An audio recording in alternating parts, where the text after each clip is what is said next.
When the growth stopped, we thought we had a profitable business, and it turned out it wasn't profitable, and we had a lot of debt. We were going to go bankrupt in a couple of months if nothing changed. Welcome to The Peel, where we explore the world's greatest startup stories. I'm your host, Turner Novak, founder of Banana Capital. Today's episode with Aaron Rubin, founder and CEO of ShipHero, a warehouse management system that processes over $12 billion in volume for brands and 3PLs. E-commerce is hard because you got to build inventory. So the structural issues with inventory are when you make a profit, but you have no cash, and then you also pay tax on your profit, not your cash, because the business only paid enough for the taxes and the inventory. It was killing me. I had to build this business to pay back the debt. We dig into e-commerce business models, plus the initial insight to start ShipHero. If you're a brand owner, the check you write to your 3PL will be more than the check that you take home as your profit. I was a total believer that that was going to be the differentiating factor, and no one cared. Aaron explains why robotics and warehousing is overhyped. The state of robotics today is not nearly where the hype of robotics is. Why the 4PL model doesn't work. It works for every single person in the ecosystem other than the customer. We also discuss the rapid rise of TikTok Shop. Faster than Amazon, faster than Shopify. The fastest growing e-commerce channel in the United States ever. And the regulatory and tax arbitrage used by Temu and Shein. How come we're giving Temu and Shein the ability to sell stuff with no tariffs, and Walmart and Dollar Tree have to pay tariffs? They both serve the same customer. Plus Aaron's favorite hiring method. The ratio of boring to value is the maximum. If you enjoy this conversation and you're not already, make sure to like, comment, follow, and subscribe to my newsletter in the show notes to get future episodes in your inbox every week. Let's jump in. Aaron, welcome to the show. What's up, Turner? We're mutuals on Twitter, as your daughter would say. You recently tweeted about this company called Nullship. Company might be an exaggeration. Yeah, they're doing some interesting things. What exactly is going on there? Yeah, actually, some people have been telling me about other ones. This one, Super Saver USA, seems to be doing the same thing. I mean, basically, they print USPS labels for you, or they give you USPS labels to ship your packages. And then they're super discounted because they don't actually give the money to the USPS. So they're just fake labels. And the USPS is aware, hard to crack down. People who create these companies are often outside the US. So hard for them to arrest them. And yeah, people give them money, and then eventually the packages don't get delivered and they lose a lot of money. But in the interim, it seems like a good service and great margins for Nullship because they just keep whatever they'll charge you whatever because it's all profit. So with these USPS slips, when you book an order or book some kind of shipment with the postal service, they give you like a sticker label that you put on a package. And so this company is just making fake labels that look real and sending them to you. Yeah, exactly. They give you a PDF it has a tracking number. Like, back in the day, they wouldn't like real-time verify a credit card. You would just if you knew the secret magic formula, you can give a credit card and it would work because they didn't have like real-time lookups.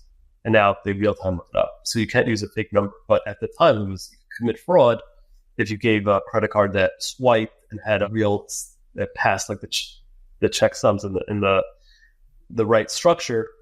You have to use a mailer ID, but it could be an invalid mailer or expired mailer ID. So basically, they follow the rule. They use expired mailer ID, and they give you a tracking number. The tracking number works. It will scan at the post office, which is to explain how the post office works. But basically, post office is also a super old system. So people don't actually generate labels with the post office. They generate their own labels locally. There's a bunch of companies that do this. And these are real companies? Real companies. Yeah, the way the USPS sets up their system is you can generate a label, you follow the right code, you then manifest at the end of the day the label, and then USPS charges you for it. So therefore, they have to be able to take they can't, like when you show up at the post office and hand it, they can't check, hey, is this a real package yet? Because they don't actually know until that night. And sometimes things don't get manifested until later, etc. So the USPS basically just says, does it match the formula? If so, I will ship it. And then once it's in the system, it gets delivered. So while it was never paid for, it still gets delivered. Now, they did say, we'll talk to them about this for a long time now, months. They do say that this month they are going to, at some point, stop it. So in other words, maybe they'll allow it for that first day, but by day 2 or 3, if it's not delivered yet, and there's still no manifest, and they realize it's a fake package, and they will destroy it. So that's what they said they're going to do, but till now they would just deliver it because they're like, I guess someone forgot to manifest it, but really it's just a fake label. So what happens? Do I then have to just kind of also pay USPS again for fulfilling it? Does the package just like disappear or like get thrown out? Where does it go? Yeah, so the way it's been working till now is the packages are delivered and you are liable. So there was one guy who stole like 400 grand, but then he did like 12 months in prison or something for it. Like they'll come after you, and again, depending on the scale and whatever, whether you have to pay a fine, pay the money back, or in the extreme place, go to jail, because USPS is like quasi-government, right? Like they have their own police. So this was the customer, someone who bought one of the fake labels unknowingly. They were both. They were using their own fake labels. They knew it was fake labels, and they were using it anyways. So they were just gaming the system. So what the people like Nullship are doing is they're being a step smarter, where it's like, hey, I don't have anything to ship because I'm probably in Russia or somewhere like that. So what I'm going to do is I'm going to sell to a U.S. seller, and then if they get caught, like, well, who cares? And I'll protect it because you can't get them out of Russia. So that's the way they're doing it. That's the current scam. But the people that this guy, he was like, I figured out the formula. I'll just print fake labels. No one will ever catch me. He got away with it for a year or so, and then he went to prison. So. Wow, yeah. To your point, it's like a federal government entity or whatever. Probably don't want to commit crimes to the federal government. So then the reason you know about all this stuff is because your company, ShipHero, is kind of the main entity. What is it today? Can you just describe it real quick? Yeah, so we're warehouse management software. So about $12 billion of e-commerce goods are shipped using our software every year. Our customers are either brands that ship for themselves, like solo brands, they make those solo stuff, as an example, or third-party logistics companies. So an example would be Brand Fox, who ship for other brands. Those are our two sets of customers. We're the software that runs their warehouse. Got it. And then going back to when you kind of first started the company, I don't think you came out and said, I'm going to start warehouse management software. You're doing a different business, a kind of Jiu-Jitsu apparel brand. Can you just tell the story, how that all got started back in the day? Yeah, so I'm 44. I've been at this since 1999. So in college, I had always made my money, even in high school. I was doing stuff online, super, super early days of the internet. What was the first way you made money? Are we allowed to talk about it? You could get paid for ads, then impressions. So I took Sports Illustrated swimsuit with Cindy Crawford and posted those pictures. We all got sued on the internet and got tons of views and put ads on it. And I was making a couple grand a month off of that, which was great when you were like 15. So this was the copies of the magazine, and they probably didn't exist online yet because it was the 90s, and you were the only way to look at those pictures on the computer, basically. I'm sure that other people posted it too, but I got like listed on the Yahoo directory or Alta Vista or whoever. This was pre-Google. That was huge, yeah, back in the day. Yeah, and that's how I started. So then, did you evolve to more ways that you would tell your kids that you make money? Yeah. Well, so in college, a family friend wanted to buy a website that sold karate equipment for like $7,000. He was like, "Hey, you're a programmer." He was a karate guy. He's like, "What do you think?" And I was like, $7,000 is a lot of money. Like, we could probably do it for less. So he's like, "All right, we want to do it together. We'll do 50-50. Well, I figured it would be like another way to make some money. So I started on that in summer of freshman year. We launched, do everything. Like, you couldn't take credit cards. Like, even taking credit cards on the internet was super hard. So you were just programming basically Shopify, like all the functionality. It's an open source software I use called Interchange that I started working off of, and then had to edit that. But yeah, everything was hard. There was no infrastructure those days, but we built it. We're the leading karate equipment, which is a really small niche, but we were the leading company in that. And then over the years, shut that down, transitioned to Brazilian Jiu-Jitsu, and then are still, I think, the largest Brazilian Jiu-Jitsu seller in the US. We've got a few brands, including 93 brands, which we own, and BJJ HQ, which people who do Jiu-Jitsu would know what it is. So yeah, so that business still exists. I'm still the owner. We have a great CEO, George, who runs it. That business still exists. And I ran that until 2013 when I started shipping. Interesting. And that was just always up and to the right, right? That was just an easy journey. what's like the real story behind that one? Yeah, so the real story is we grew by at least 1 million a year in revenue until the year we dropped 2 million. We hit the financial crisis, 2008. The year before we did 6.3 million in revenue. This is a small business running out of, tiny warehouse, right? It was good money. And then it dropped to 4 when the financial crisis hit, because we sold equipment to moms who put their kids in karate or taekwondo, and people had less money then, so people were less inclined to put their kids in those. So the business just fell off a cliff. And then when the growth stopped, it turned out that our previous year's financials had been wrong. So we had overstated our profits. So we thought we made more money than we did. Very stupidly had zero involvement in the finance side of the business at all. And we just get a P&L and balance sheet. And I was like, all right, cool. And I just worked on the programming and the marketing, all that stuff. And financials were wrong. So my business partner I was 50-50 with had run it. He was running the business side and the financial side alongside an external accountant who was also a good friend of his. And one day I got called. He's like, we got to go meet the accountant in the city. I live outside New York City. I don't think I ever met the guy before, and showed up, and he's like, yeah, you know how you thought we thought we were making $500,000 a year. He's like, yeah, you did. Was it 100K? Were you losing money? I don't remember. I just remember we thought we had had a profitable business, and it turned out it wasn't profitable, and we had a lot of debt. We didn't think we had the balance sheet didn't show debt, and then it was suddenly oh yeah, you have all this debt. How does an accountant miss that? You need to add the debt to close the books correctly. Wow, that's crazy. I never figured out what happened. My dad ended up mortgaging his house and lending me $350K, which I bought out the partner for $1, whatever. I took over the debt basically because the business was underwater, it wasn't going to work, kind of a thing.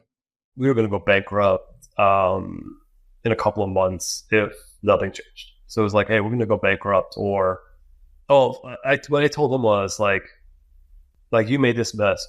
Keep the business, take the debt, and I'll go away. And he was like, no. You don't want to take the debt. So I said, well, okay, then just give me the business and I'll take the debt, which he agreed to. So yeah, I got the money from my dad, which was really nice of him. And I made that money. I used that to pay off some of the debt. And then I was able to pay him off over 5 years versus what had happened was during the financial crisis, the reason we were going to go bankrupt is we had what seems like a tiny amount of money today, but at the time seemed like a fortune to me. We had a $170,000 line of credit with Citizens Bank, which we had never missed a payment on, but we had used in full. So we owed the full $170,000. They said you have 60 days to pay it back. And we said, but we're not past due or anything. And they said, if you read the agreements, they can always pull it. And during the financial crisis, everyone was pulling debt back. So it was okay, it's 60 days to pay back $170K. And we had been using Amex. And Amex hit up 2 cards. But I remember one card went from $50,000, it was you have to pay it every month. So, but we pay it and reuse it, right? It went from a $50,000 limit to a $500 limit. Oh, wow. Jesus. So all the cash disappeared. Yeah. So you basically had to pay off $220K, just extra hit to the cash balance. Yeah, exactly. I mean, we talked to the bank and we extended a little bit to get some time, but so I had a little bit extra time, but yeah, we had to pay it or go bankrupt. So I took it on. He left the business. And then I was grinding the next 3, 4, 5 years of just trying to get out of that hole. So I had to pay my dad's debt back, and the business, we ended up the way we ended up sort of transitioning to the Jiu-Jitsu business was we didn't have money for inventory. There was no cash to buy new stock. Yeah, because that's what you use credit for typically. It's just to kind of shock absorb the ups and downs, and yeah. And we couldn't. There was no access to credit at the time. I mean, unfortunately, my credit, my personal credit, didn't take any hit because we paid everyone back. So we didn't breach anything, but still, availability of credit was pretty crappy those days. And the business, part of the way I had managed it is $350 grand from my dad, but also I sold down the inventory. Then I had no inventory to keep selling. So what we did is I had seen in a conference, and I saw this company called this backcountry store. They sold like ski, camping, stuff like that. And they had created a site called Steep and Cheap, which was one deal a day, like Woo Duck, but just in that industry. And the founder was on stage and he's like, yeah, we launched it. And within 12 months, it was 50% of our business or something crazy like that. And I was like looking for a Hail Mary. So I'm like, I know I want to get to Jiu-Jitsu. I don't have money for inventory. What if I do one deal a day? I just got to buy like 8 products. I had like 500,000 SKUs. I don't know what I had in the martial arts business. Well, you said 500,000? No, 500 or 1,000 SKUs. Something like in that range of SKUs. And I'm like, I'm going to buy 8. So I have like a week and a day worth of product. And then I'll just keep like rush buying so I can like, as we get new sales. And so we did. And it worked. So, and then we built that business, and that business became, way more profitable than the prior business had been. And it was more successful, but it was definitely a desperation. Like I had no cash, and like, I was like, how can I build a business with no cash selling goods online? This episode is brought to you by WorkOS. If you're building a B2B SaaS app, at some point, your customers will start asking for enterprise features like SAML authentication, SCIM provisioning, role-based access control, and audit trails. That's where WorkOS comes in, with easy-to-use and flexible APIs that help you ship enterprise features on day one without slowing down your core product development. Today, some of the hottest startups in the world are already powered by WorkOS, including ones you already know, like Perplexity, Vercel, Jasper, and Webflow.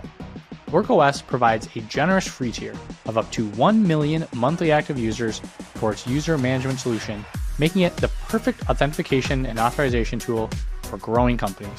It comes standard with rich features like social logins, bot protection, MFA, roles and permissions, and more.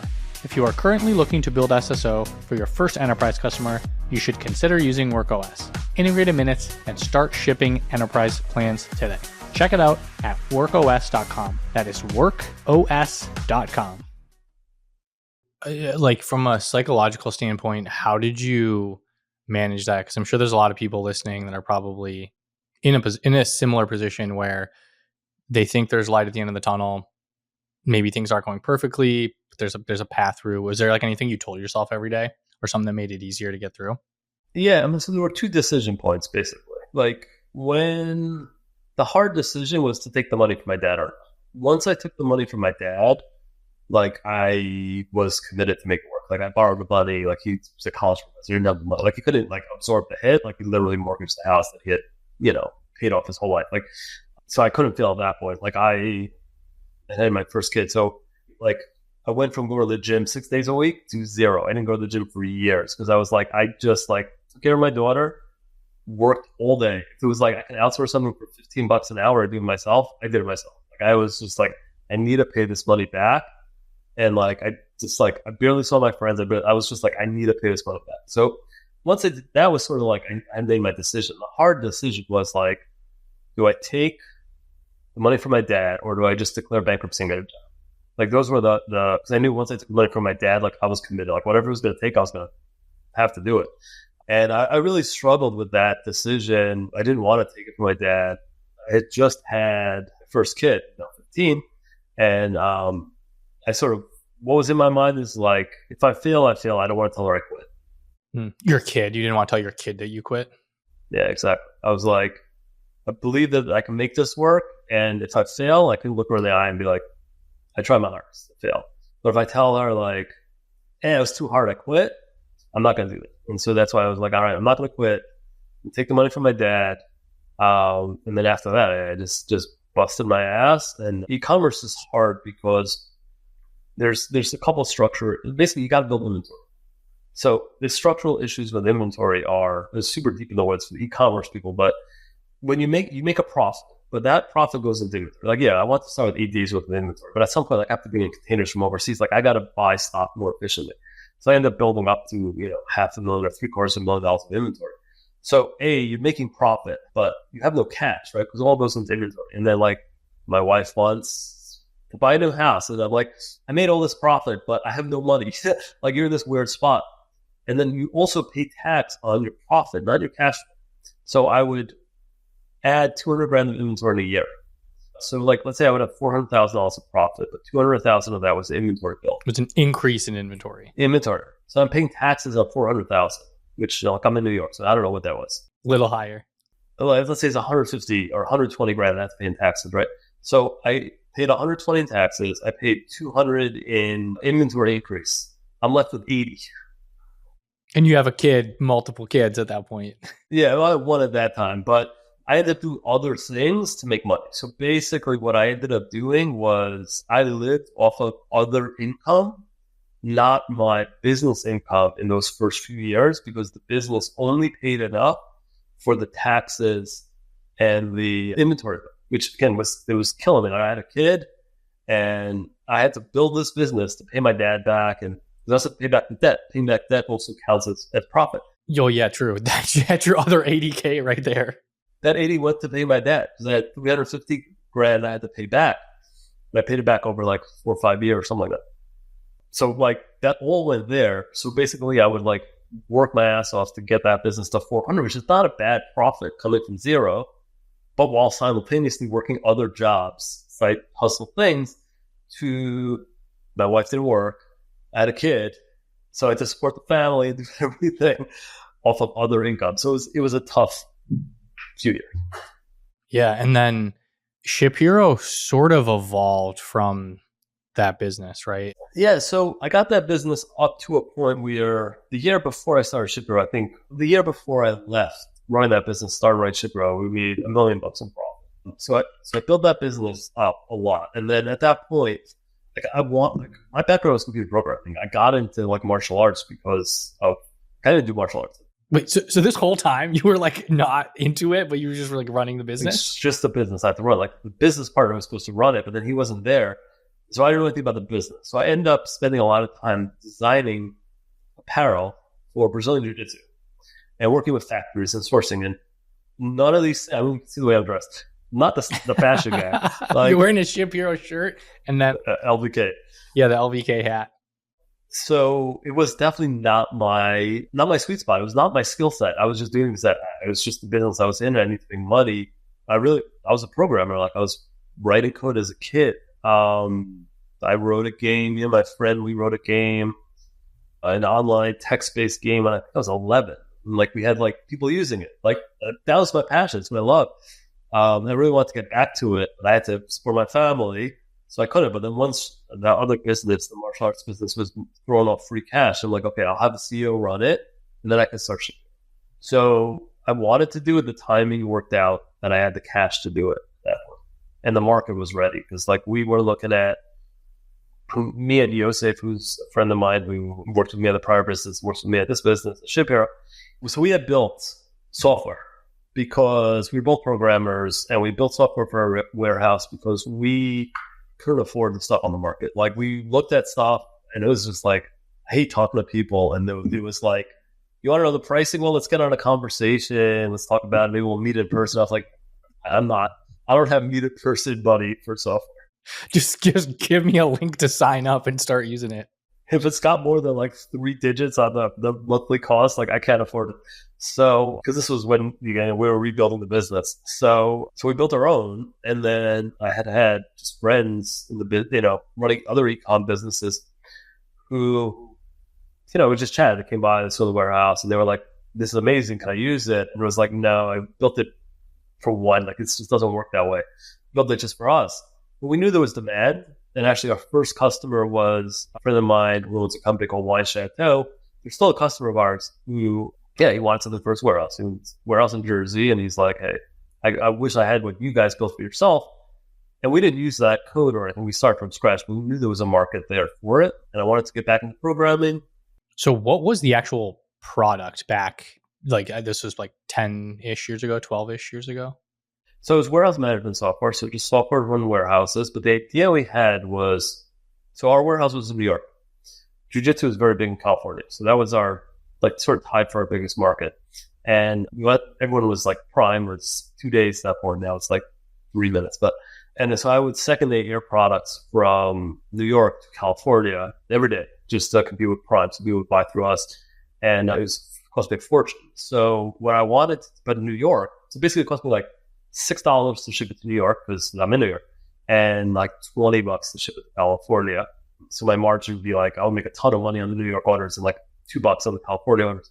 So what I wanted to do is I wanted to have a West Coast warehouse, like a Vegas warehouse or something. But my business was too small to like set up a separate one. So what I wanted to do is just partner with another company on the West Coast, they're part of a logistics company, to do the West Coast orders. I was going to do the East Coast orders. So I built the software as a network so that any person can use any other building as long as they, like with permissions, right? Like as long as everyone agrees with permissions, you can use any other warehouse. And that was sort of the idea, is like, and we would enable anyone to use all the warehouses using our software. And that had a lot of complexity, a lot of work to the software, but I was a total believer that that was going to be the differentiating factor, and no one cared. Oh, wow. Why? Why not? It's still built that way. And the percentage, and there's some people that use it, but it's tiny. Like we only have a few people that are doing it. Everyone said, yeah, that's great in theory. Like, can you just give me software that works for my warehouse? Like, forget another, I just think that's great. Dude, just give me like all of my warehouse to work. So yeah, so then the initial idea was not the idea that actually worked. It was just build software that works. And then it kind of evolved over time, I'm assuming. What was like the first thing that people actually cared about? They're like, okay, yeah, this actually works now. Yeah, I mean, so WineChef was our first customer. Then I used my own warehouse, actually, as the second customer who wanted to go live before I went live in my own warehouse. And yeah, it was just brands and third-party logistics companies that just were looking for good software. Like, it was really nothing groundbreaking. Like, we thought we had a groundbreaking feature in the whole like network thing. It's not very, techie and modern and, distributed, like idea, because we've got 1,000 buildings running our software. So in theory, you can negotiate with warehouses everywhere you want, in different countries, different regions, different cities. And there's whole businesses, like look at like a Flex, FLE, XV, sort of built around that. There's really big companies that have like raised that $1 billion valuations around a similar model, but it didn't work for us. It just didn't resonate. So it's just like good software to run my warehouse. And so if I'm someone listening to this, I'm just like, I don't know much about e-commerce. I'm just like, it's a warehouse, you pick up a product, you just ship it. Like, why is it so complicated and hard? So the typical way you do it, which you can, is you get an order, you print a piece of paper, tells you what items, you know where those items are. So you walk around the warehouse, you grab those items, you bring it, you go to like UPS, you type in the address, and you say, okay, it weighs 2 pounds, print label, slap the label on and ship it. So that is the simplest way. I mean, it works fine. We've got customers that are shipping, tens of thousands a day. Our biggest customer was, I think, a little short of 300,000 on a peak day, a shipment. So at that scale, you gotta make some changes to reduce your mistakes and reduce your costs. So yeah, it's all about labor costs and shipping costs and shipping accuracy. So it's just like any typical B2B thing, right? Like you can use Excel, but at scale, you get a value from using something that's a bit more advanced. And then at one point, you actually opened your own warehouses and kind of started your own 3PL business. Why did you do that? The reason was wrong. The results turned out to be good. What was the reason? I think I could tell the story at this point. It's been so long. It's probably fine. So Shopify, I had something called Shopify Fulfillment Network. They launched it, I can't remember what year, but it just used our software. The version 1 of Shopify Fulfillment Network was 3 3PLs, 2 of which we introduced to Shopify. One was the previous relationship they had. And they ran our software, and that connected to Shopify via the API. And that was it. That was the whole software. That was the whole Shopify Fulfillment Network. They launched it at Unite. Their stock went up by like $2 billion that day. So they announced that was it. I was amazing. And then Shopify Fulfillment Network never fulfilled its promise. It never really worked. It became, they bought Deliver. There's a whole long saga there, right? And it's now part of Salesforce. But like it never worked. I never achieved this promise, right? So they were on stage and it's like, we've achieved 99.98% order accuracy, which is not like, that was just using our software. Like that's it. You didn't do it, But anyways, they integrated with it. The accuracy was based on the software. But I had a vision for how I thought it should run, which was something I called load balancing, which is instead of, I had all these warehouses and I knew having a ton of warehouses doesn't help because using the software, because no one is going to be able to actually like connect to all of them and put their product. I'll give you a simple example. I bring in a container of products I bring it from Pakistan, but let's say China because it's more common. Bring a container from China. It shows up at the port of LA. Now, you say I can put it in 5 different warehouses. That's great, but I got one container. Like, how do I get that product to 5 warehouses? Like, it doesn't really work. It almost makes it more complicated. It's more complicated, but it's also more expensive because then I got to have a warehouse, break it up, split it, send trucks to 4 different places. It just becomes uneconomical and too complex. So what I wanted to do was say, just ship it to one warehouse, and we will split it up and figure out where to put it. We'll move it there. We'll give you a flat rate anywhere in the United States. And the reason why it works for us to do it is we get containers from lots of customers every week. So we aggregate it. So we're selling a full truck instead of selling partial trucks, which is way, way cheaper. And like, we'll do all the AI, we'll do all the predictions where it's going to sell. So like, we'll just leave it to us. We'll be a black box when we do it. And I tried to get Shopify to do it. And I got a lot of like, yes, but. They didn't do it. And then I was like, all right, I convinced myself to do it.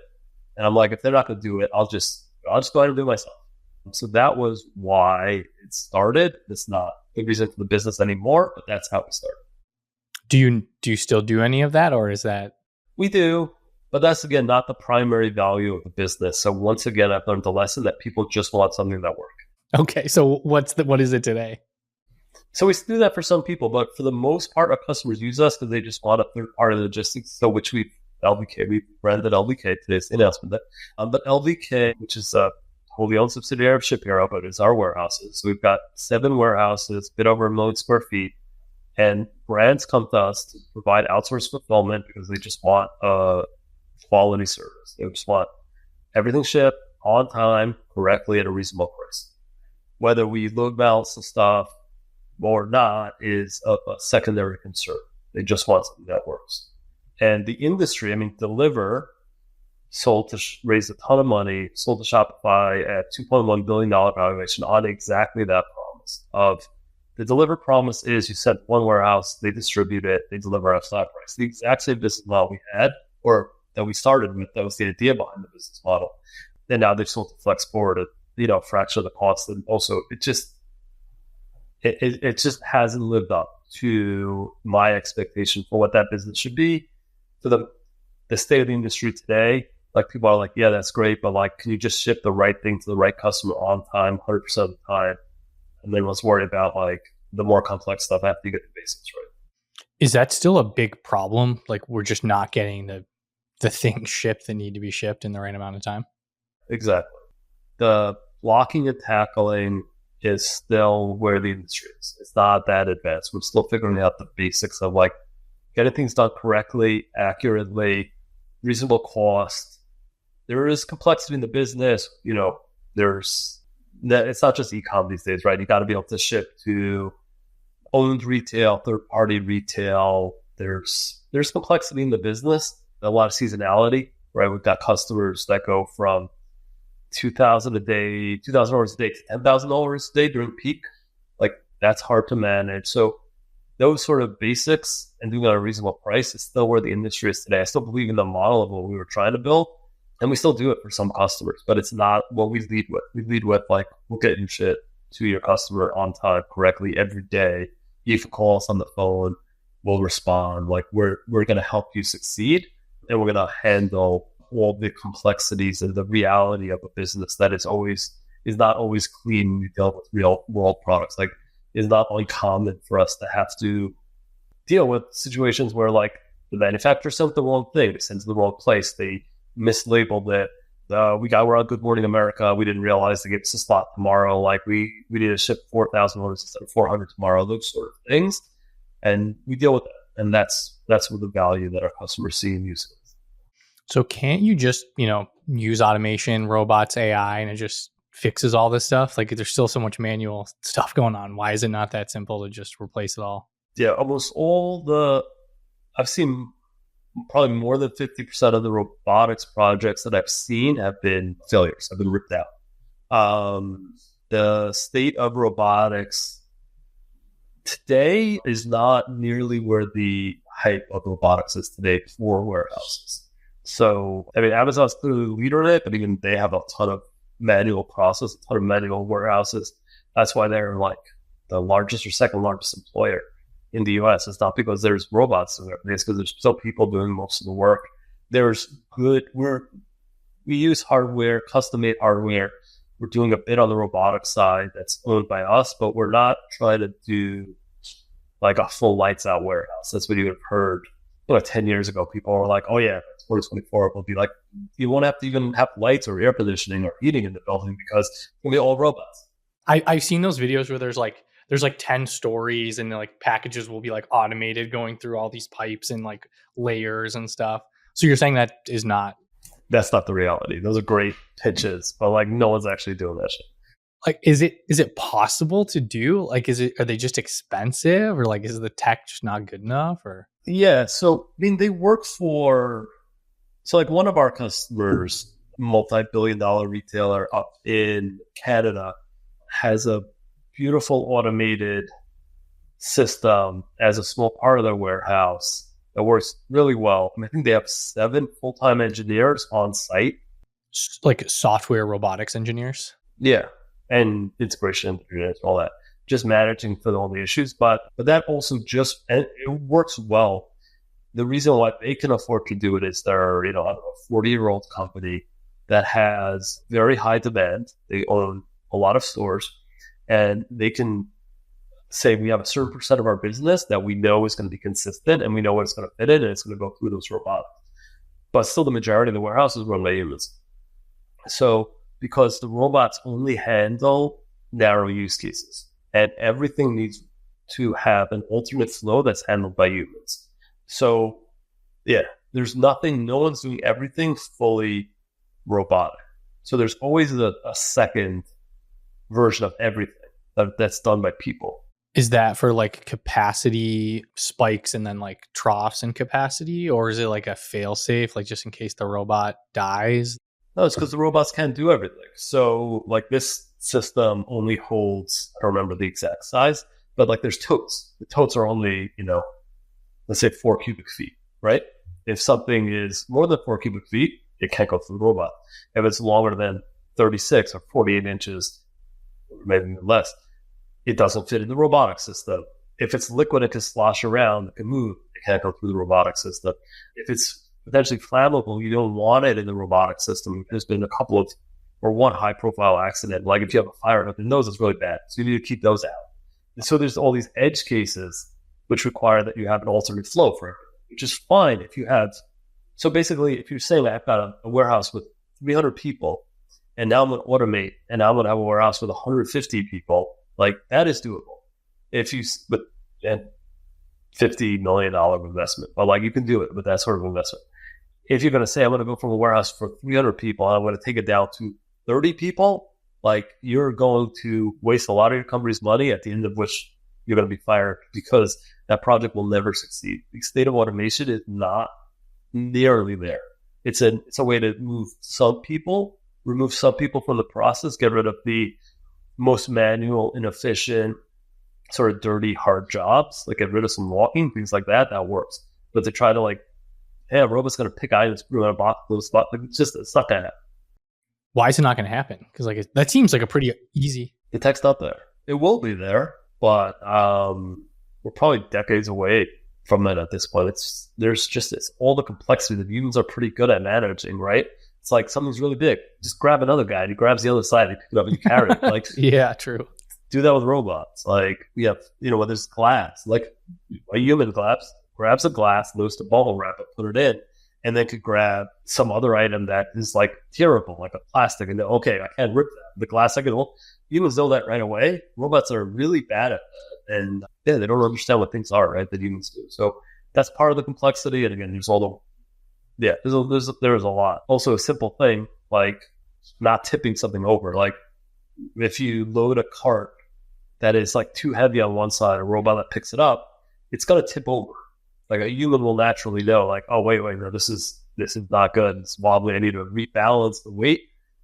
Like humans do that. Robots don't. They're going to pick it up. It's going to tip. And then your lights out warehouse, you've got a spill and robots going everywhere. And like you have a bad situation, right? So you need to build systems to not have those products go through there and handle all the outages that occur. Because when robots stop, like they stop. And humans, they can walk around the spill. robots, like you just got to hit a button, the red button stops everything. Nothing happens until someone finds a mop, cleans it up, and then presses the button again to say, all right, everyone can resume. But during that period, like no one can walk. No one could, the robots can't do it.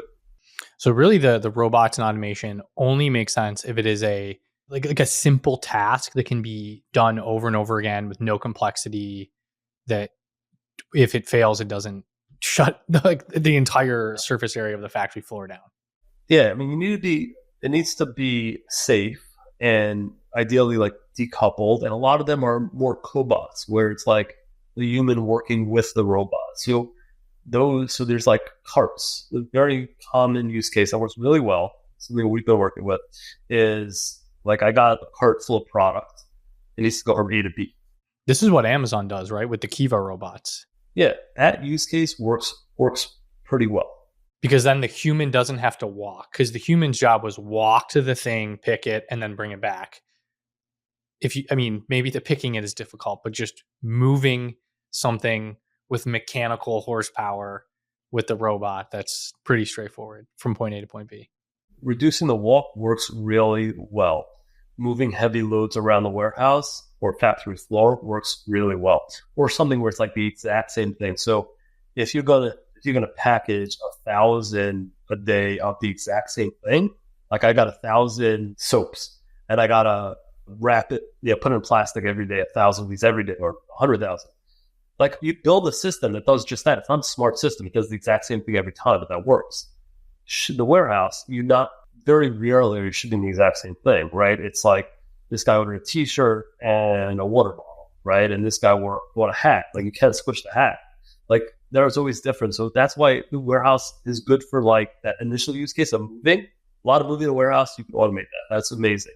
Then the next use case of like picking, we're super far. What about using drones? So the drones like fly around, pick exactly what you need, take it to exactly where you want.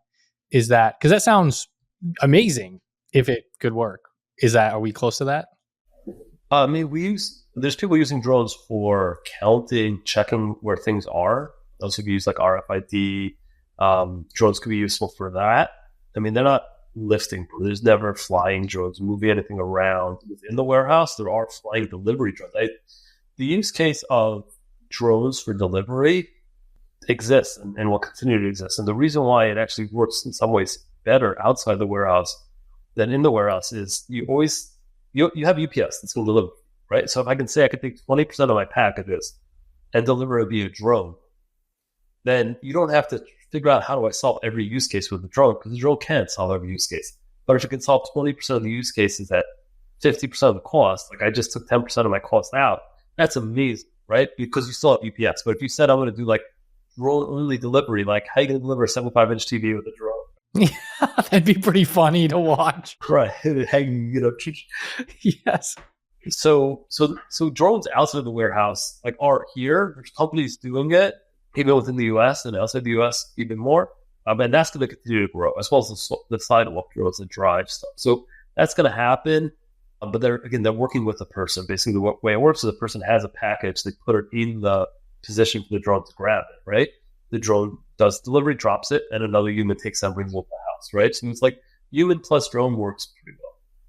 So you typically need a human there, and it needs to be a pretty straightforward, fits in weight and size requirement that makes it possible to do it pretty simply. Yeah, because if you have the infrastructure to handle all the edge cases, which we do, right? We have UPS and FedEx and all those guys. Interesting. So then more talking about ShipHero, I'm just curious, like what is the scale of it today that you're comfortable talking about? I think you mentioned certain volume, revenue. I know you've mentioned some of your videos. You hint that you're profitable. You hint at like certain percentage of all ecom or Shopify orders that run through the business. Just like what's kind of the scale of everything you guys are working with? So on the software, it's 12 billion of GMV that ships through our software. 95 or so percent of that is through our software. About 5% is through our own built-ins. So we're much bigger on the software side than our physical fulfillment. Our physical fulfillment is about 1 million square feet across, a little over 1 million square feet across North America. There's just 7 warehouses. Yeah, 7 warehouses. Utah, Vegas, Nevada, Dallas-Fort Worth, Texas, Jacksonville, Florida, Allentown, Pennsylvania, Toronto, and Vancouver. Those are our warehouses. We have customers all over the world, North America being our largest base. We're a profitable company. Speaking on more of like market landscape, there's companies that there's like a 4PL, which is, I don't know if you want to like explain what that is. I don't know if we ever actually explained what a 3PL is. Maybe like half people know what that is, half people don't. But what's a 3PL? What's a 4PL?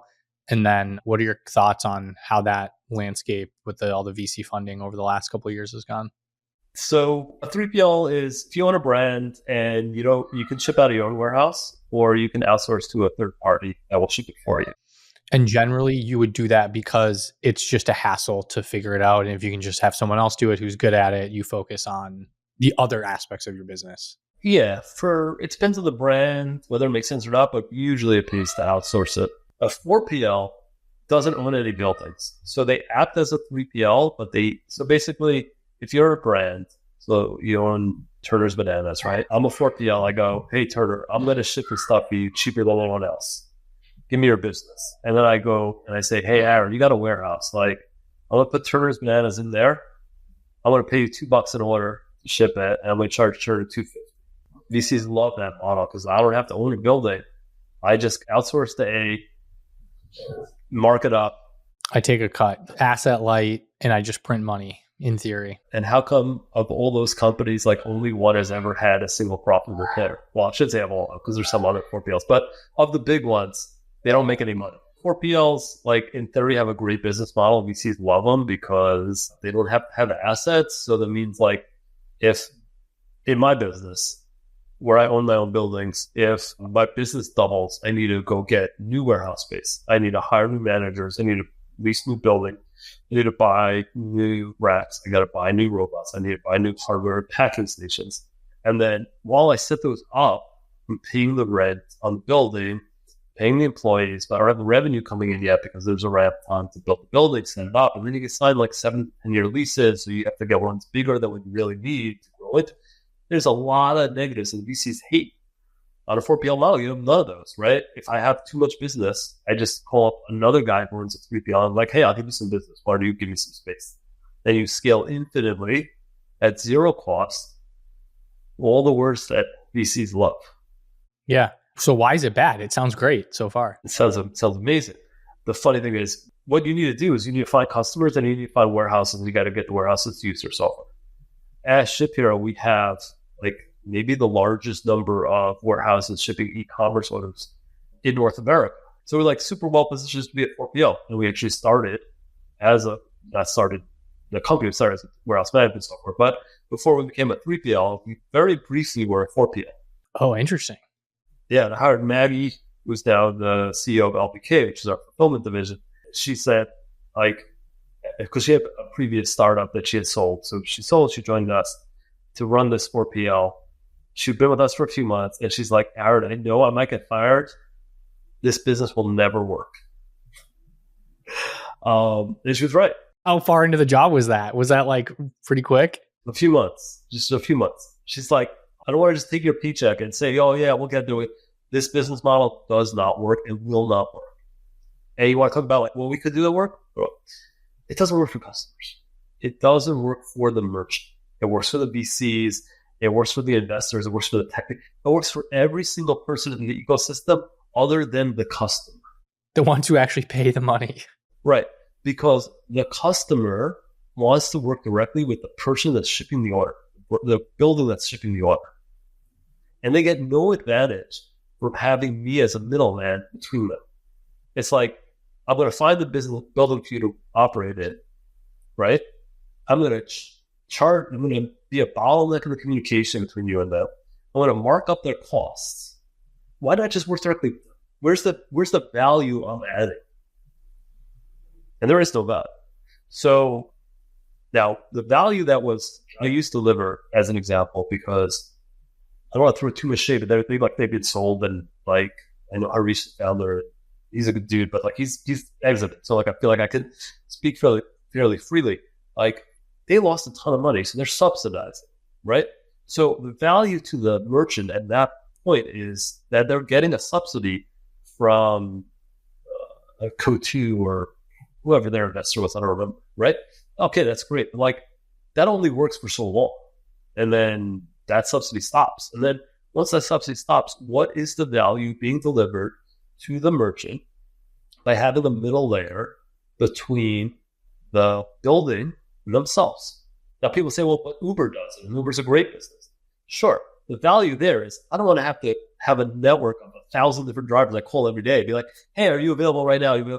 It's convenience. But on a 3PL, like our customers have been with us for years. So like the work of vetting a 3PL is like a once every few year process. Like that's not enough value to have an ongoing take rate of like, I'm marking the service up 20% forever. And by the way, this service is brands typically spend more on their fulfillment than they take home as a profit.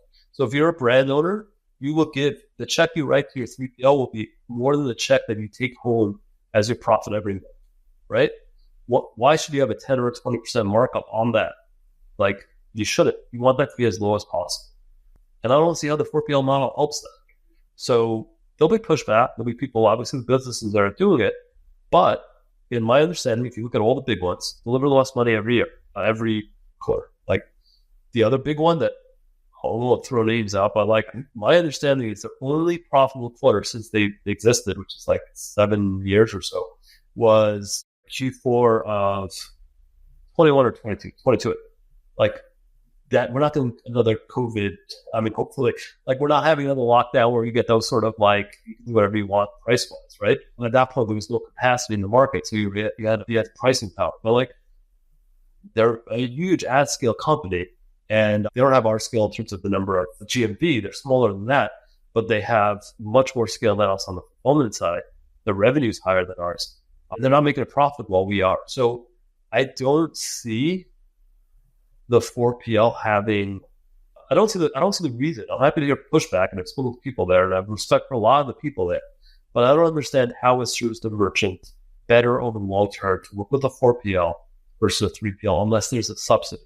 Yeah, that's true. I'm just trying to think of. It seems like the reason you would pick a logistics provider is because if they give you a lower cost or improve the customer experience in some way. So maybe there's a trick in there that no one's picked up on yet. I mean, that would be the overall pitch. So we've got 3PLs that are using our software that are doing $100 million a year in revenue, are profitable, and they're 3PLs, they're not 4PLs, they're not asset light. So yeah, they took $1 million, they built a building, they filled it, and they built the next building, they filled it, and they've incredibly, they throw up millions of dollars of free cash. They have scale. They're not venture scale, but they're great profitable businesses, and those are better than the 4PLs. Like they're succeeding and they're winning, and their customers are happy. So, and if I'm a merchant, I would much rather. Again, I'm in the throwing shape business today, but I'd much rather work with a company that is going to be around tomorrow and not go under at some random time that's inconvenient for me, versus one that maybe is a little bit cheaper or whatever their pitch is, but does not have a sustainable business model. Again, the 4PLs work really well for the VCs. They have the pitch of like, we can get to venture scale, which most 3PLs cannot, although we can talk about that in a second. But for the merchant, it's a safer choice. Work directly with the person that's providing the service. They're dependable. They're general profitable bootstrap businesses. Like, and you can call the founder. Like, if you want to talk to the founder of almost any one of the 3PLs that we work with, and you're a customer, like they will get on a phone with you like that day. Like, if you have a problem, they will get on the phone with you. Good luck, get the founder of one of the big 4PLs on the phone with you that day, right? Like, that's just a different business model. How does that help you? Yeah, makes sense. I think maybe we should stop piling on the 4PLs too hard right now. We've said a lot. I'll say one more thing on the 3PLs being not venture scale, which is DHL and GXO each produce $1 billion a year in profit as a 3PL. So $1 billion a year of profit which is more than the revenue of any of the venture-backed players. So, and they're just a traditional 3PL. They just have buildings. They run them well. They do it for decades. And again, $1 billion a year in profit every year, consistently. Like no losing, like They don't lose money any quarters. Yeah. Also, you own your real estate too. That's good shock absorber. Most don't. Oh, they don't. Most of us lease. Oh, wow. So the landlords are really the ones who probably just win in all this. They're the ones that, like, at the end of the day. I know. I was talking to Maggie the other day, and she was like, because we bought 4 or so 3PLs. We raised the money. She's like, you should have just bought the buildings and leased them to someone else. The amount of those things went up since 2020 through the COVID bump. Like that real estate, it was like, that was the play. We should have bought the real estate. I mean, that's who always wins throughout history of like the economy, whether it's like digital real estate, so it's like Facebook or whatever, just charging people more for the ad space, or whether it's like you own real estate in Singapore or New York. That's who always wins at the end of the day. We always overthink it. We got like a fancy business idea. It's like, dude, just buy some land. So, well, I'm curious then how you've kind of seen the market changing over the past couple of years. I know, I feel like you've maybe hit on this before, like TikTok Shop, Temu, Shein, they're kind of gotten market share. What are you just kind of seeing just broadly, just in terms of like how these different channels are switching, like where people are buying and shopping from, where the volume's moving? TikTok Shop's been blowing up. The fastest growing channel ever. Yeah, faster than Amazon, faster than Shopify. The fastest growing e-commerce channel in the United States ever is TikTok Shop. Now, I don't know if it's supposed to be banned soon, so I don't know what that's going to be. But it's like a race. Can they get big enough to get unbannable? I don't know. To me, they did the smartest thing, which is they are making it so that they are an important part of the U.S. economy. So unlike Temu and Shein, which are an important part of the Chinese, TikTok Shop's actually an important part of the U.S. economy because most of the sellers on TikTok Shop are American. And I think that's very intentional because when it comes time for debate and lobbying over whether it should be banned or not, the U.S. business community is actually in general, or e-commerce wise, at least in favor of TikTok Shop and anti-Temu and Shein versus people don't like TikTok Shop because potentially spying and those sort of concerns. But from an economic perspective, TikTok Shop has made TikTok a very valuable part of the U.S. economy. And so this is because if I'm on Temu or Shein, it's just like a random like cool headphones. It's a Chinese seller. And then on TikTok, it's like Aaron's headphones, or it's like, Yeah, it's my Jiu-Jitsu brand. We've got a bunch of customers. We've got a few of the top 10 TikTok Shop customers. We've got Blue Waters. We've got a bunch of them, and they're selling women's clothing. They're selling beauty products. They're selling the Stanley Cup sort of things, coolers or mugs, and all sorts of regular products that you would buy on Shopify or Amazon. They're just selling through TikTok Shop, but they used to sell through Meta, right? So it's just a new sales channel for them that's working really well. It's like a non-saturated sales channel for them. We've got a bunch of customers doing over $1 million in revenue a month through TikTok Shop. It's a real business. Temu and Shein traditionally had 0 US-based sellers. Now they've been pushing. We're talking to them, talking to everyone. They're really pushing hard to get US sellers on the platform and US fulfillment on the platform because they want to be part of the US economy to prevent them from getting blocked and banned. But as of today, they contribute almost nothing to the US economy at the delivery side, but they have nothing on the fulfillment or the e-commerce side. And they're a huge part of the market these days. There's 1 billion packages a day, guess 1 billion packages a year. I was going to say a day. That is everyone's making 4 purchases a day. 3 million a day. 1 billion a year are shipped directly into the U.S. through what's called the 321 program. Of that, about 600 million are just Temu and Shein. Wow, so 60% of the entire, like this 321 program is available to the entire world. So, can you explain that also too? Yeah, so 321 is if you get a product directly from Temu and Shein, which probably everyone who's listening to this has, or the kids have, it shows up just like any package from any e-commerce seller, like Amazon or anywhere else. If you were in another country and you were buying a product, say from the US, it doesn't come in that easy. Someone has to pay taxes on it or tariffs on it. So if I ship to Canada, it's $40 that can come in free. If it's the value of the price over $40, I have to pay Canadian customs. Into the US, it's $800. So almost no e-commerce orders are over $800. So therefore, the products come in for free. So to give you a very simple example, I just paid $16,000 to the U.S. Customs for imported some Jiu-Jitsu apparel into the U.S. because I brought it in bulk shipment to my warehouse. However, I had shipped each of those products directly to the customers, and it did not go through my U.S. warehouse. I would pay zero customs, then the customers would pay zero. So the U.S. government makes $16,000 less if I went straight from China, which is what a lot of people are doing now, right? They're just shipping directly from China to avoid having to pay the U.S. customs. And to get a little more in the weeds on it, I actually do it as well. I don't ship directly from China. I actually ship a lot of my products through Canada. So if I manufacture, let's say in Vietnam, Vietnam has a free trade to Canada. I import to Canada. I pay no taxes to Canada. Then those items I import have a high tariff. So it'd be like $12 an item if I brought it straight into the US. But instead, I bring it to Canada, pay zero customs. And then it goes to the ShipHero's warehouse in Toronto. Then from Toronto, I ship it into the US because each shipment is under $800. Even though the aggregate shipments are hundreds of thousands of dollars, but each individual shipment is under $800. It goes to the US consumer with zero tariffs. So it saves you like $12 a unit by shipping it from Canada. Who that helps? No one. But I mean, it helps me as it saves taxes, but does it help?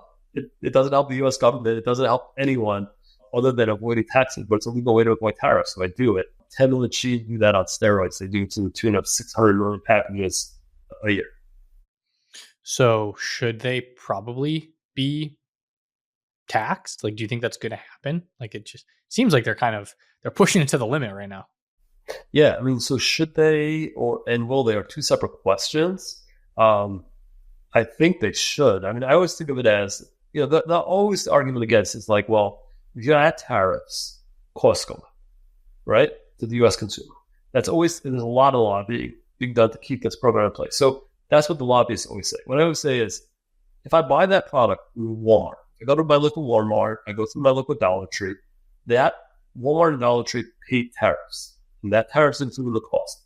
But buy that same item from Temu and Shein, there's no tariffs.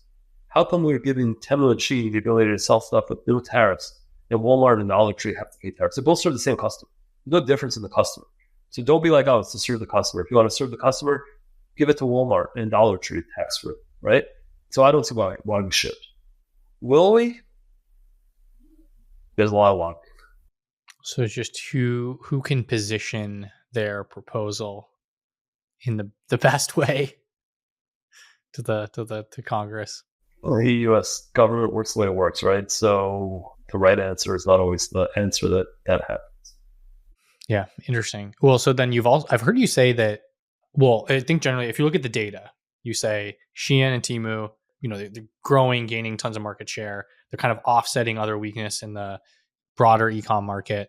You've actually said you think they're causing the weakness. I didn't really get that. Like, why do you think they're growing so much? How are they holding the rest of the growth back? My daughter will buy on Shein instead of Temu, instead of buying on Amazon, which she used to buy. So when you see Amazon's weak e-commerce numbers, it's not that there's not buyers in the U.S. It's just that the sellers are not showing up in the U.S. economy and the U.S. GDP because it's all straight from China. So Amazon even, I think, mentioned in the last earnings that it's hurting them. And then that would make sense. Like Shein and Temu, they're trying to transition their seller base to the U.S. so that then, of course, they're more ingrained in the economy. We should keep the businesses going. Probably plays into the lobbying angle as well. Yeah, exactly. Get at least enough of a business there so that their lobbyists have more of a leg to stand on. Of like, look at all these businesses in the U.S. It's just like Amazon. And then Amazon also has 60% Chinese sellers and 62% Chinese sellers. So they're going to be like, yeah, they're 60%, we're 80%. Look, what's the difference? You know what I mean? Right now, they're 100%. 100 looks bad. They're actually not 100. They've actually had a few U.S., but they're still like 98%, Chinese. Well, so actually, interesting topic. Speaking about percentages, 80%, I think this is kind of related. You mentioned you use this hiring method called Topgrading. I'm not really familiar with it, but I know it's a way of like ranking candidates or something when you're hiring or promoting. Or can you just talk about that? It sounds really interesting. Yeah, I use it just for hiring. So it's the only way I hire. I'll summarize it. There's a book. You just read the book. Oh, nice. What's the book? We'll show it. We'll throw it in the show notes for people. just called Topgrading. It is the ratio of boring to value. It's the maximum. It's the most boring book with the best idea. Really? Okay. Those are the best. It's the only business philosophy, like all the only business book I've ever read that I got any value of, I would say, or basically. So the approach is very simple. So let's say you were applying for the CTO job.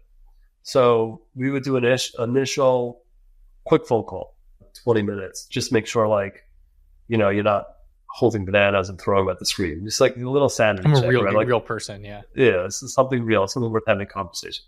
Then I send you a career history form. It's basically a structured resume where you fill out, like, where do you go to college? Where do you work in high school up till today? Every single job, what you started, what you got to, who managed. You'd be shocked at how many people, it's a PDF, you'd be shocked how many people like typo, write unclearly. It's a great filter of like, because, your resume, you might have your girlfriend might do it for you, but like this form, it's like, it's just for one company. So you see how people really write. Anyways, you fill out that form, you send it. If we like what we see on that form, we schedule a 2-hour interview with the hiring manager and one other person. So there's no HR hiring process, as we might have mentioned. Like, HR is not involved. So if you're going to report to me, you're going to interview with me and my COO. If you're going to report to the VP engineering, you're going to interview the VP engineering and maybe another engineering director or something. Like, the people that you're going to work for do all the interviewing and all the hiring. In that 2-hour interview, we take that resume. We start with, like, why do you go to college there? Why do you choose that major up till today? And we just ask, like, fact-based questions. Like, what did you do what did you do at the role? What were you hired for? Did you get promoted? What did you get promoted to? Who was your manager, et cetera? We just take notes. We don't allow people to, like, the quotes are like, an interview is like two dogs sniffing each other, or there's a lot of interviews are just, they're not reality. No one is who they are in an interview. So we're not trying to find out if you're a good interviewer. We just want to know what you did. What have you done? Best predictor of how successful you will be on my companies, how successful you were at your prior companies. So I want to know what you did. I take notes. Then we do reference checks. And we make this clear to people in events. I hired a CRO. I spoke to 15 people personally as references from this person. Then our COO spoke to some others as well. We go through that history, say, you work for this person reported to you, great. Get them on the phone with me. And we only do this for 2 candidates for every one we hire. So 50% of the people we go to references with, we hire. We don't want to, it's a lot of work. It's a lot of work to do the references. And we do like a 10, 15 minute phone call with each of the references. And we really try to dig in. And then we also do backdoor references. So we really dig into everything about the person. We really want to understand everything about. We won't hire someone if we don't know where their weaknesses are. So for me, if it's like, this person seems amazing, and I have no reason to think, well, what about this? Then I know I didn't go deep enough. I didn't learn everything. Everyone has weaknesses. I need to find those weaknesses and then say, is that weakness a blocker for hiring them, or is it something I can deal with, right? So we do those references, and then we hire 50% of the people we do the references with, and that's it. There's no other calls. There's no 7 phone calls. There's no get a committee. It's initial 20-minute call, fill out the form, do the 2-hour interview. 2-hour interview takes 2 hours. It's brutal. It's 2 hours of nonstop questions, 2 people, and then everyone's exhausted at the end. And then we do references, and then we hire, and that's it. That's the entire process.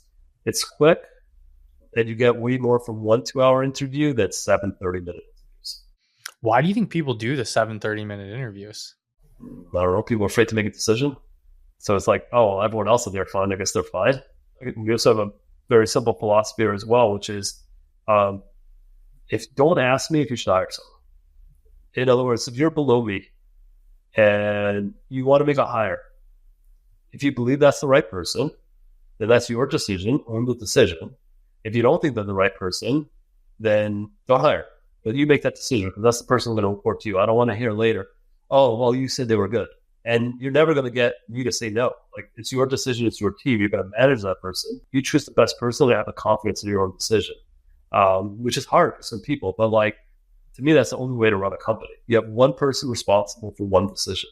So if 7 people interview this person and the person sucks, where do I go back to and be like, wow, we need to talk about how you made that hiring decision? No one. I can talk to 7. But one person said, I hired this person. I had a high conviction. I made a mistake. We discussed it. What was the mistake? Why? Okay, what do we learn? Right? We make progress that way. So you really try to make it as objective as you can and like fact-based and quick and efficient. I don't know that it's as much fact-based. I think people have a script. Everyone interviewed for a role has talking points and a script. And it takes an hour to an hour and a half, depending how good that person is at BSing, to break through that script. So the goal is to get through the script or break through the barrier. That's why it's also fact-based. It's not really fact-based because I care so much about the facts. It's that people have the stories they want to tell. And because I have a structure, and they start going off on 5 minutes on this one topic, I say, we can come back to that. Like, let's get to the next role. Let's discuss why you joined. Let's discuss, and you keep pulling back to their actual career, and they can't just skip the parts that were bad and just focus on the parts that are good, because you go through every single step in the career. And you could see on people's faces sometimes where they hate, like they're like, you're killing me. Like, I got a script, I got to stick to it. And you see other people that are just like, this is a conversation, not an interview. Like, I don't feel like I'm talking about, yeah, we did this. This was fun. This was bad, versus like a rehearsed thing. So some people love it, some people hate it. And the people that hate it are usually not the people that we want to hire. So it works pretty well. And people quit mid-interview. I've had people say like, this is not for me. And I say, perfect. You save us both an hour. Let's just end it right here. Yeah. I could definitely see if you're trying to hide something and you're forced to talk about every single role you've done. I could definitely see how that could get uncomfortable, especially if you didn't accomplish very much in those roles. Well, so last question. This is from I know you mentioned him earlier, Yosef, on your team. You've worked with him for a while on a couple different businesses. He said you used to play poker. He's like, what are some of the lessons you learned from playing poker, or maybe you still play? No, I don't still play. Yeah, Yosef and I were friends since we're 11, and we worked together. Like when he graduated college, he got married super early. His wife did not let him work. I tried to hire him. His wife did not let him work for me. And he took another job. He's like, yeah, you got to work at a real company. And then like after a year, he got laid off, and then he worked for me. And we've worked together ever since. So he said 1 year not working with me. Yeah, no, I played poker in New York City and in Atlantic City. Yeah, when I talked about that period where like I was just rebuilding the business, but I couldn't take any money out of the business. That was a big part of how I supported myself. So to me, it was just a job. That I knew pretty quickly that it's not a compounding job. It's closer to like working at McDonald's than building a business. And that like, I'm going to make the money I make today, but I'm not building anything. So I just got to make as much money as I can now, but it's not what I want to spend my life doing. And also you end up, I didn't spend my time socializing there, but inevitably you do some, and it was not the people I want to hang out with. But it's a way that if you're young, smart, you're willing to stay up late, and you're willing to take risks, you're comfortable with risk, which I'm very comfortable with risk. It's a way to make money. So I just did it exclusively as a job. So it is like an objective data, like you can look at a situation, or you can go into a certain. I was not that good at it. I could not play online. I would lose money. My only way I was good was in person, and I would be a bully, and I was very cocky intentionally. Actually, like by nature, a very introverted person, but not at the poker table. I would always make myself in center of attention, get people to hate me, and then eventually they give me all their money. So it would make bad decisions. Yeah, they want to trap you. They would be very motivated to beat you. And when people are very motivated to beat you, inevitably they make poor decisions. So that's what I play. I would lose. I in general would lose $1,000 in the first 15 minutes of every time I sat down at the poker table, just to show I didn't care. I would just be like, I have a 2-7. I'm all in. And people hate you for that, especially when you're young. Yeah, 2-7, isn't it? Like was like one of the worst hands, right? Yeah. Yeah. People hated me. So they just think you're some idiot just coming in. Like, why is he going all in with this bad hand? No, they think this guy's an asshole, and I can't wait to take all his money. He's stupid, and he's an asshole. I'm going to take all his money. And that's, people make suboptimal, non-rational decisions when they think they're going to, and especially if you beat him. If you beat him with a shit hand, then they're just waiting for that revenge all day, and they make poor decisions that way. So that's the way I played. It was not like I'm really good at math. Like I was in National Merit Scholarship finalist and all that. So like I've got the raw math skills on that, but that was not the way I really. So like I was not bad from that perspective, but that was not my edge. My edge was just being a jerk. Amazing. Does it translate at all to running ShipHero or? I don't know how it does. I don't really think so. I guess the one lesson is if you can control the narrative, it's a way to control the narrative, I guess. So if you make everything about you, sometimes you can then reposition that. So maybe sometimes I use that. Play the heel, play the bad guys, fight trash talking the 4PLs and stuff. Then it gives you, people look at you then, and then you could sort of move that conversation to what you want to talk about, which is, hey, this is a great alternative, and just use the 3PL using our software or something like that. Yeah, that's a fair lesson. Well, awesome. This is a fun conversation. Thanks for taking the time to do it. Thanks, sir. I appreciate it. I enjoyed this. And thank you for listening. Make sure to check out the show notes if you want to go deeper on some of the topics mentioned throughout the conversation. If you like this episode, it would mean the world if you liked, subscribed, commented, followed, and shared it with a friend who can learn from it. And if you don't want to miss future episodes, subscribe to my newsletter, The Split, in the show notes, and you'll get links plus a transcript for every new episode emailed directly to your inbox. Thanks again for listening. See you in the next episode.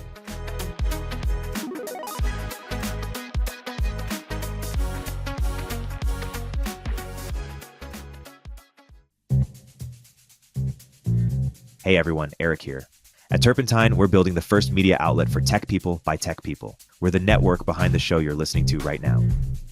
We have a slate of hit shows across a range of topics and industries, from our AI and investing cluster of podcasts to shows that drive the conversation in tech with the most interesting thinkers, founders, investors, and influencers, like Econ 102 with Noah Smith. We're launching new shows every week, and we're looking for industry-leading sponsors. If you think that might be you and your company, email me at ericaturpentine.co. That's ERIK at turpentine.co, and let's partner together.